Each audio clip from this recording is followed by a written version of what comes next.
हम लोग प्रतिबिंबों के बनने वाले में उत्तल ना अवतल दर्पण द्वारा, इधर ध्यान से देखो, अवतल दर्पण द्वारा प्रतिबिंबों का बनना में एक ही स्थिति पढ़े थे, एक ही स्थिति पढ़े थे ना, जब वस्तु कहाँ पे हो, अनंत में। क्या स्थिति बताए थे, 6 स्थिति। शुरू से 6 समझ लेना सर, फिर से जब अनंत पे रखी रहती है वस्तु तो कहाँ से रे खींचोगे, यही देखना है। मुख्य अक्ष बन गई, दर्पण के मध्य बिंदु को क्या कहते हैं, ध्रुव। दर्पण के मध्य बिंदु को क्या कहते हैं, ध्रुव। और यहाँ पे आ जाएगा तुम्हारा वक्रता केंद्र, और यहाँ पे फोकस हो गया ना, फोकस। वस्तु अनंत पे जब रखी रहती है तो वस्तु ओ डैश से चलने वाली प्रकाश की किरणें, बताओ पहले किससे होकर आती है,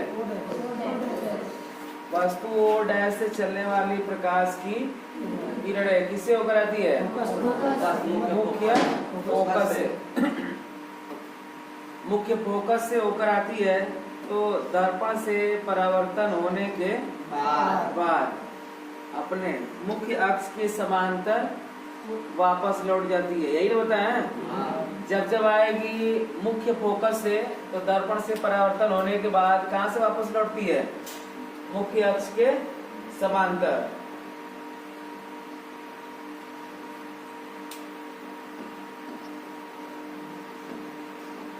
और जब जब जाएगी मुख्य अक्ष के समांतर तो कहां से होकर वापस आती है, मुख्य फोकस से। और कोई दूसरी प्रकाश की किरण जो किससे होकर आएगी, प्रकाशी केंद्र से, तो प्रकाशी केंद्र से होकर आती है तो अपने ही मार्ग में पुनः वापस चली जाती है। टकराने के बाद या परावर्तन होने के बाद अपने ही मार्ग में पुनः वापस चली जाती है। ये दोनों किरणें जिस बिंदु पर मिलती है उसी बिंदु पर वस्तु ओ डैश का प्रतिबिंब बनता है, आई डैश बनता है। ऐसे बोलोगे सब, आई डैश बनता है। अब एक स्थिति ध्यान से देखो, तुम लोग बताए थे बाहु ना, बाहु का मतलब वास से वास्तविक और से उल्टा। तो वस्तु रखी है ऊपर और प्रतिबिंब इसका देखो बना है मुख्य अक्ष के नीचे, इसलिए बताओ किस प्रकार का प्रतिबिंब बनाएगा, वास्तविक। बाहु, बाहु का मतलब जाएगा वा से वास्तविक और उ से उल्टा। और वस्तु है बड़ी, प्रतिबिंब बना है छोटा, तो लिखोगे प्रतिबिंब की स्थिति में वास्तविक उल्टा और वस्तु से बहुते छोटा, बहुते छोटा। सबसे छोटा भी लिख सकते हो या बहुत छोटा। बहुते ना लिखाता है, खाली बहुत लिखा जाएगा ना, बहुत छोटा। बहुते शब्द क्या होता है, घबरा जाएगा ना बहुते शब्द पे। अगली स्थिति आएगी जब वस्तु, बताओ कहाँ पे हो, जब वस्तु अनंत व अनंत पे सिट गई है ना अभी, अनंत व वक्रता केंद्र के बीच में, वक्रता केंद्र के बीच में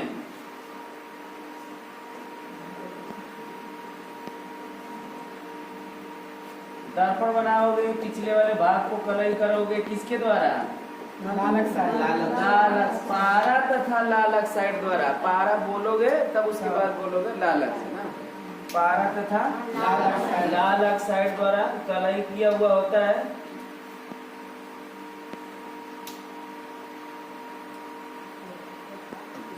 ये बन गई हमारे मुख्य अक्ष और ये बन गया ध्रुव। यहाँ पे हो गया फोकस और यहाँ पे हो गया सेंटर, वक्रता केंद्र, और यहाँ पे हो गया अनंत। तो अनंत और वक्रता केंद्र के बीच रखी वस्तु ओ डैश से चलने वाली प्रकाश की किरण अब से जाएगी मुख्य अक्ष के समांतर। एक ही स्थिति था जिससे पहले किससे होकर आ रहे थे, मुख्य फोकस से। ये याद रखना है कि जब वस्तु कहाँ पे रखी हो, अनंत पे, तो वस्तु ओ डैश से चलने वाली प्रकाश की किरण किससे होकर आएगी, मुख्य फोकस से। और दर्पण से परावर्तन होने के बाद मुख्य अक्ष के समांतर चले जाए। लेकिन अब से वस्तु से चलने वाली प्रकाश की किरण किससे होकर जाएगी, मुख्य अक्ष के समांतर। ठीक है ना, मुख्य अक्ष के समांतर जाती है तो दर्पण से परावर्तन होने के बाद, बताओ कहाँ से बताए थे, मुख्य फोकस से। और कोई दूसरी प्रकाश की किरण जो किससे होकर जाती है, प्रकाशी केंद्र से, तो प्रकाशी केंद्र से होकर जाती है तो दर्पण से परावर्तन होने के बाद अपने ही मार्ग में पुनः वापस चली जाती है। ये दोनों किरणें जिस बिंदु पर मिलती है उसी बिंदु पर वस्तु ओ डैश का प्रतिबिंब आई डैश बनता है। हो गया।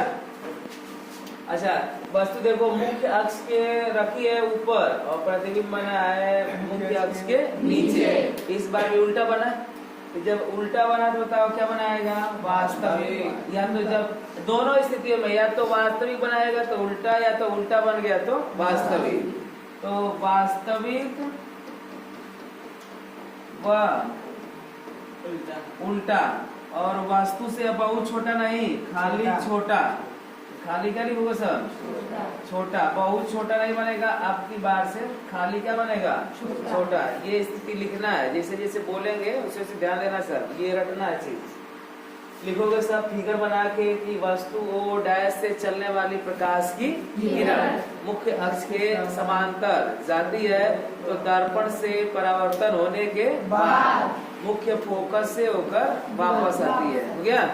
और ये स्थिति ना भूलना है, जब जब जाएगी मुख्य अक्ष के समांतर तो परावर्तन होने के बाद वापस आएगी मुख्य फोकस से, और जब जब जाएगी मुख्य फोकस से तो वापस आएगी मुख्य अक्ष के समांतर। ठीक है ना।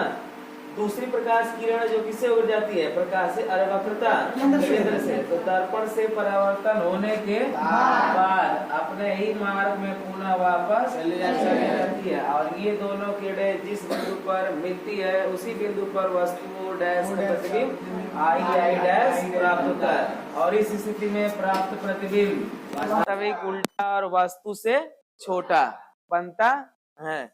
इतना तक लिखना है ना। चलो अगला स्थिति। अब तीसरा भी बताओ कहाँ पे चला जाएगा, जब वस्तु कहाँ पे हो, वक्रता केंद्र पे, वक्रता केंद्र पर। सबसे इम्पोर्टेंट चीज तो यही वाली है, सबसे ज्यादा पूछता है कि किरण आरेख खींचिए जब वस्तु अवतल दर्पण के वक्रता केंद्र पर रखी हो। क्वेश्चन समझ में आया कैसे पूछता है। किरण आरेख खींचिए जब वस्तु अवतल दर्पण के वक्रता केंद्र पर स्थित हो ना, और इसी स्थिति में जितनी बड़ी वस्तु रहती है उतना ही बड़ा इसका प्रतिबिंब बनाता है। ठीक है ना। देखो इधर दर्पण बना देंगे हम M1 और M2। ठीक, अब बना के दिखा रहे हैं, चाहे होते तो लगा दिए होते, ठीक है ना, पर बना के दिखा रहा है, उसी तरह तू लोग भी खींच लोगे इस तरह।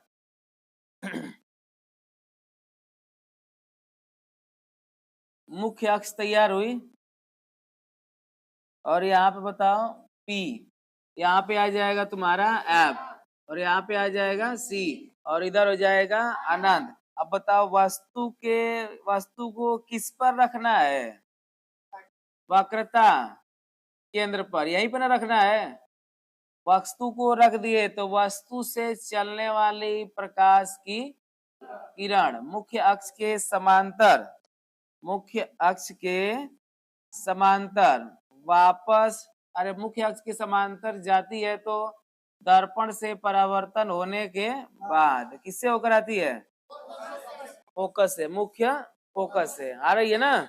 और कोई दूसरी प्रकाश की किरण जो किससे होकर आती है, प्रकाशी केंद्र से, तो दर्पण से परावर्तन होने के बाद। इसको ऐसे खींचना है कि बराबर पे जाए दर्पण से। ना ना ना, 1 मिनट, उल्टा हो रहा है ना। देखो, जब वस्तु को वक्रता केंद्र पर ही रख दिए तो वस्तु से चलने वाली प्रकाश की किरण वक्रता केंद्र से आइबे नहीं करेगी। देखो कहाँ से आएगी, कहाँ से आएगी। ये स्थिति हम लोग ढूंढ दिए थे एकदम कि मुख्य अक्ष की समांतर जाती है, मुख्य फोकस से होकर जाती है। ये गड़बड़ हो जाएगा ना। जब वस्तु को प्रकाश वक्रता केंद्र पर ही रखे हैं तो वक्रता केंद्र से ही प्रकाश की किरण कैसे चल के आएगी। देख लो कैसे खींचेंगे, नहीं ना खींचेंगे। तो वस्तु बताओ कहाँ से जाएगी, एक बार जाएगी मुख्य अक्ष के समांतर, तो वापस लौटेगी मुख्य फोकस से। और एक बार और ही तो भेज सकते हैं, मुख्य फोकस से आएगी तो दर्पण से परावर्तन होने के बाद मुख्य अक्ष के समांतर चली जाएगी। ये होता है ना।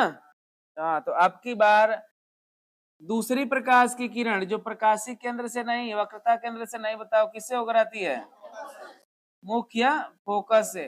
तो दर्पण से परावर्तन होने के बाद मुख्य अक्ष के समांतर वापस लौट जाती है। और ये दोनों किरणें जिस बिंदु पर मिलती है उसी बिंदु पर वस्तु ओ डैश का प्रतिबिंब आई आई बनता है। ये देखो बनेगा यहाँ पे, हम लोग मिला देंगे जबरदस्ती है। तू लोग खींचना लो, बढ़िया से खींच देना लो, ठीक है ना। ये हो गया तुम्हारा मुख्य फोकस और ये वस्तु, वस्तु का प्रतिबिंब आई और आई डैश, और वस्तु है ओ और ओ डैश, हो गया ना। अब देखो जितनी बड़ी वस्तु है उतना ही दूर उतना ही बड़ा प्रतिबिंब भी है। अच्छा, जितनी दूरी पर वस्तु रखी थी दर्पण से उतना ही दूरी पर प्रतिबिंब भी बना है। तो ये स्थिति भी याद रखना सब, जितने दूरी पर रखे वस्तु को अगर उतना ही दूरी पर प्रतिबिंब भी बन रहा है तो जितना बड़ा वस्तु होगा उतना ही बड़ा उसका प्रतिबिंब भी होगा। लिखोगे क्या, वस्तु ओ डैश से चलने वाली प्रकाश की किरण मुख्य अक्ष के समांतर जाती है तो दर्पण से परावर्तन होने के बाद मुख्य फोकस से होकर वापस लौट जाती है, हो गया। और कोई दूसरी प्रकाश की किरण जो मुख्य फोकस से होकर आती है तो दर्पण से परावर्तन होने के बाद मुख्य अक्ष के समांतर वापस लौट जाती है। ये दोनों किरणें इसी बिंदु पर मिल रहा है, तो ये लिखोगे ये दोनों किरणें जिस बिंदु पर मिलती है उसी बिंदु पर वस्तु ओ डैश का प्रतिबिंब आई आई डैश बनता है। और इस स्थिति में प्राप्त प्रतिबिंब वास्तविक, तो वास्तविक बनाएगा। क्यों बनाएगा, क्योंकि उल्टा बना है, वास्तविक उल्टा बनेगा ना।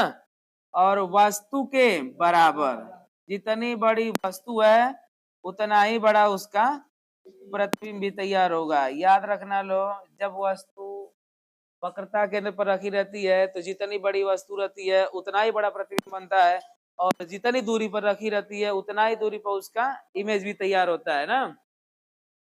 अगली स्थिति लिया दोगे, जब वस्तु कहाँ पे हो, वक्रता केंद्र व, अब देखो वक्रता केंद्र और किसके बीच आ गए, मुख्य फोकस, आगे ना। वक्रता केंद्र व मुख्य फोकस के बीच में, ठीक है। ये सारा सारा कंडीशन है भैया। हाँ, मुख्य फोकस, हाँ गड़बड़ हो जाए, मुख्य फोकस, मुख्य फोकस के बीच में ना दर्पण बनाओगे, कलई करोगे पारा और लाल ऑक्साइड द्वारा ना। दर्पण का नाम मध्य बिंदु बताओ, क्या रखोगे, पी, हो गया। तो मुख्य अक्ष खींचोगे,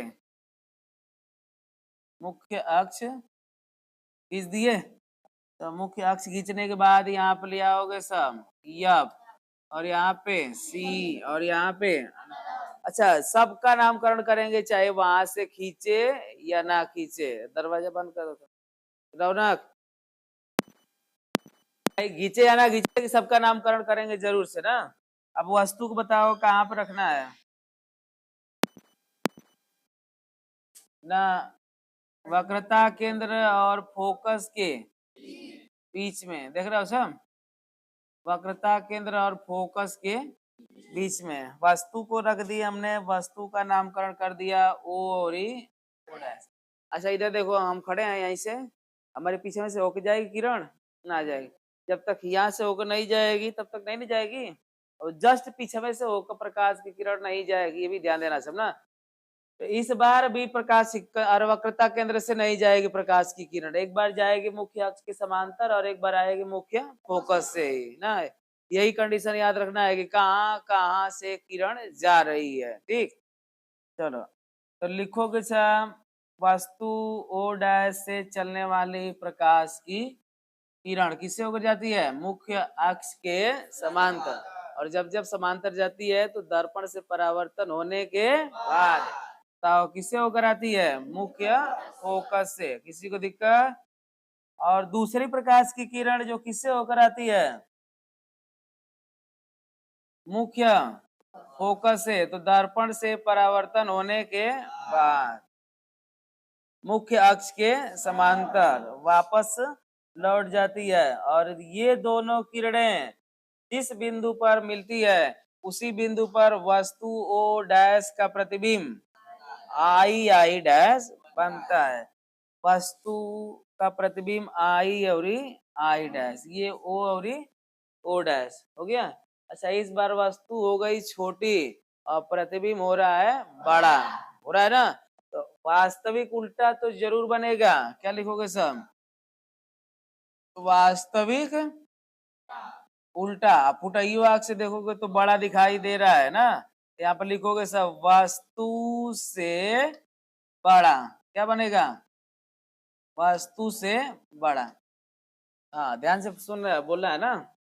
वस्तु ओ डैश से चलने वाली प्रकाश की किरण मुख्य अक्ष के समांतर जाती है तो दर्पण से परावर्तन होने के बाद मुख्य अक्ष के समांतर वापस लौट जाती है। हो गया। अब देखो वस्तु से चलने वाली प्रकाश किरण वक्रता केंद्र से क्यों नहीं आ रही है, क्योंकि इसके जस्ट पीछे में है ना, तो इससे नहीं होकर आएगी।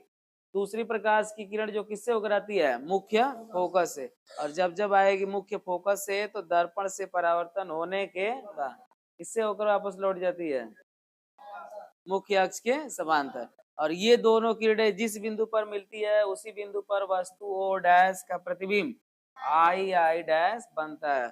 लिखोगे इस स्थिति में प्राप्त प्रतिबिंब वास्तविक उल्टा और वस्तु से बड़ा। हो गया। अगला स्थिति बताओ, वस्तु कहाँ पे पहुंची हुई है, वस्तु मुख्य फोकस पर, वस्तु मुख्य फोकस पर स्थित हो ना।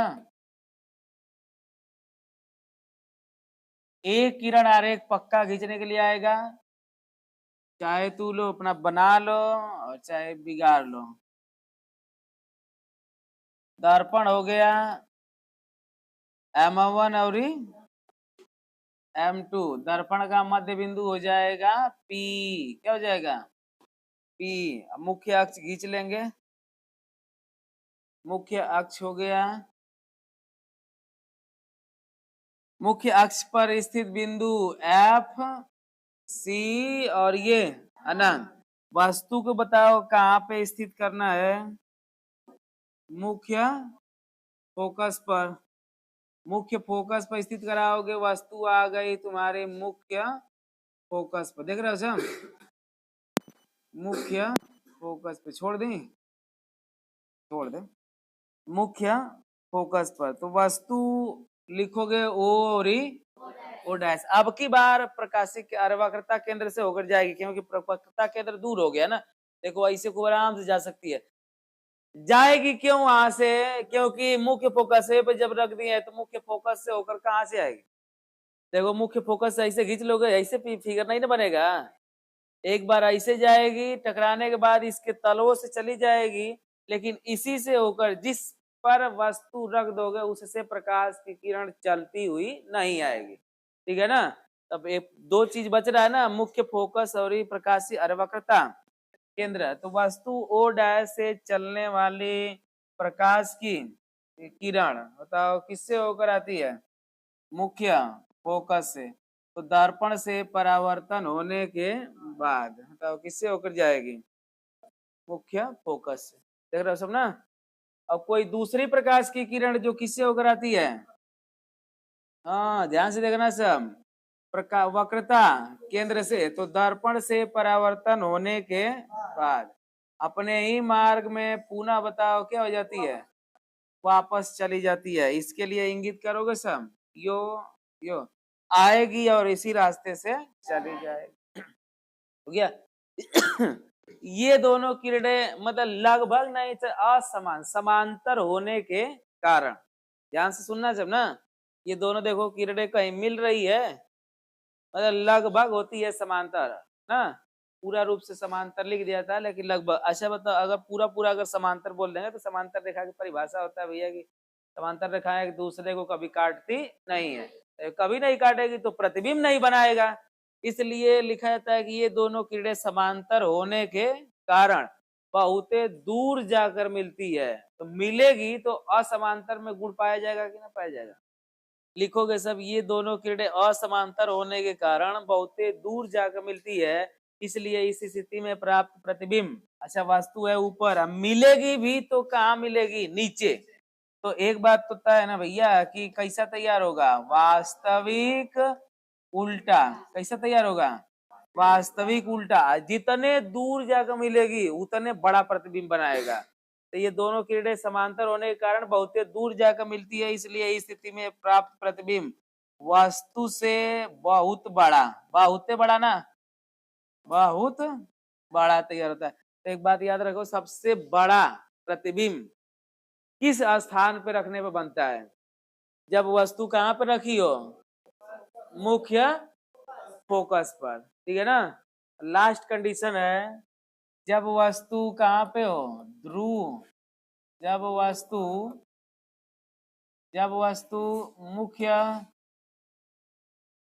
जब वस्तु मुख्य फोकस व किस स्थिति में हो, ध्रुव के बीच में हो। अब लास्ट कंडीशन है, लास्ट कंडीशन में ही बनाता है आभासी और सीधा, ध्यान से देखना है सब ना, तो पीछे जगह छोड़ना है।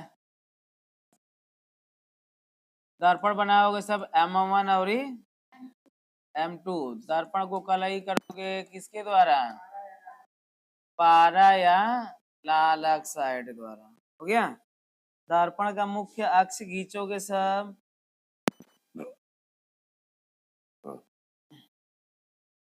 खींचा गई, इसका नामकरण कर दोगे P F C, और यहाँ पे वस्तु को कहाँ पे स्थित करना है, मुख्य फोकस और ध्रुव के बीच में, मुख्य फोकस और ध्रुव के बीच में, हो गया। मुख्य फोकस और ध्रुव के बीच में वस्तु हो गई O और O', जाएगी तो मुख्य अक्ष के समांतर ना, कहाँ से होती जाएगी, मुख्य अक्ष के समांतर, क्योंकि मुख्य अक्ष के समांतर अगर नहीं जाएगी तो मुख्य फोकस से होकर आने वाली नहीं है, क्योंकि जस्ट उसके पीछे में है ना मुख्य फोकस।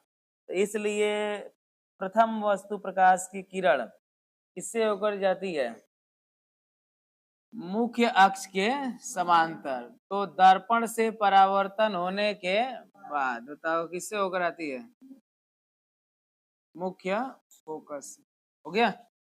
और कोई दूसरी प्रकाश की किरण जो किससे होकर आती है, वक्रता केंद्र से, देख रहे हो सब, वक्रता केंद्र से तिरछिया के जा रही है, तिरछिया के जाने का मतलब ऐसे जा रही है, पूरा ऐसे तिरछा होकर, ये मिलने का कोई चांस है नहीं। अगर कोई रे इधर से ऐसे हो जाए तो मिलेगी जल्दी ना मिलेगी, ऐसे होती जा रही है तो एक तो इधर चली जाएगी, एक तो इधर चली जाएगी, मिलने वाली नहीं है। इसलिए ये दोनों किरणें असमांतर होने के कारण आपस में कबहू नहीं मिलती हैं, क्या लिखोगे सब, कबहू नहीं मिलती है ना। जब कबहू नहीं मिलती है तो इन दोनों किरण को पीछेवा बढ़ाने के बाद, क्या बढ़ाने के बाद, पीछावा बढ़ाने के बाद मिल गया, मिलती हुई प्रतीत होती है, जिस बिंदु पर मिलती हुई प्रतीत होती है उसी बिंदु पर वस्तु O डैश का प्रतिबिंब आई आई डैश बनता है। देखो इसी बिंदु पर वस्तु और डैश का प्रतिबिंब आई आई डैश बनता है। हो गया। अच्छा वस्तु रखी है ऊपर, प्रतिबिंब भी बना है ऊपर, बना है कि ना बना है? वस्तु भी रखी है ऊपर और प्रतिबिंब भी बना है ऊपर। वस्तु है छोटी, प्रतिबिंब है बड़ा। अब बताओ जब सीधा होगा तो आभासी होगा, वास्तविक होगा तो उल्टा, और सीधा होगा तो आभासी। इसलिए इस स्थिति में प्राप्त प्रतिबिंब आभासी, जब जब मिलती हुई प्रतीत होती है तो आभासी होता है, मिलती हुई प्रतीत होगी तो आभासी, और वस्तु से आभासी सीधा और वस्तु से बड़ा, बहुत बड़ा ना, वस्तु से खाली बताओ क्या लिखोगे? बड़ा। किसी को दिक्कत? हो गया 6 कंडीशन। अच्छा 6 कंडीशन में 5 कंडीशन में बता रहा था भैया 5 कंडीशन में वास्तविक और ही उल्टा है ना। और एक कंडीशन है जब वस्तु बताओ कहाँ पे रखी हो, मुख्य फोकस और ध्रुव के बीच में, तो वस्तु द्वारा बना प्रतिबिंब आभासी सीधा और वस्तु से बहुत बड़ा। ठीक है ना। जब नहीं मिलती है तो दोनों किरणों को पीछे बढ़ाओगे तो मिलती हुई बताओ क्या होगी? प्रतीत होगी, लगेगा कि मिल रहा है पर वास्तव में नहीं मिलता है। ठीक है। इसके बाद तब उत्तल दर्पण द्वारा पढ़ लें, एक ही बार खत्म हो जाए।